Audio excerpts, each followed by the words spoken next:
Bila shaka rafiki yangu, nakumbuka kwamba hawa wanyama hawa, yani habari za chui na dubu na simba, hawa wanyama ambao wamebandikwa kwa huyu mnyama mpya, ni zile falme za kipagani tulizojifunza kule nyuma, falme wa Babeli, wa Medi na Waajemi pamoja na Wagiriki. Maana yake ni kwamba huyu mnyama tunajifunza leo,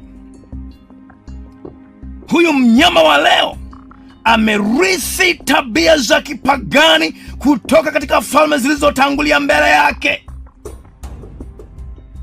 Kumbuka kuwa kanisa la Roma ndilo lililorithi kiti cha mfalme wa Roma ya kipagani, ile Roma ya zamani.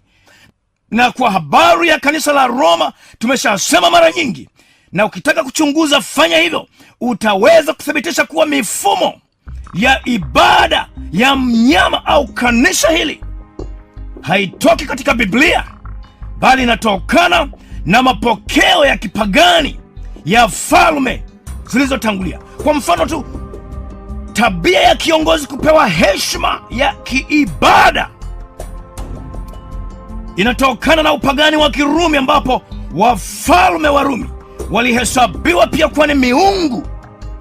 Na ndivyo mambo ya jinsi hii yalivyorithiwa na kanisa hili, kwa sababu lilichukua nafasi ya ufalme ule wa Roma ulioondoka na kuacha madaraka mikononi mwa kanisa. Jambo la 6 kwenye fungu la 2 inasema kuwa yule joka akampa mnyama nguvu zake na kiti chake cha enzi na uwezo mwingi. Habari ya huyu joka tuliiona kwenye somo la Ufunuo 12 kule nyuma, na tuliona kuwa huyu joka ni Shetani.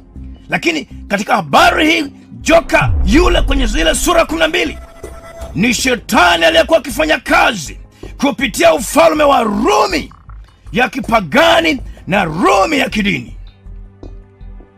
Hapa ina maana kuwa nguvu na uwezo wa kanisa hili vinatoka kwa Shetani aliyekuwa nyuma ya utawala wa Rumi ya kipagani, ambayo iliachia madaraka kwa Rumi ya kidini.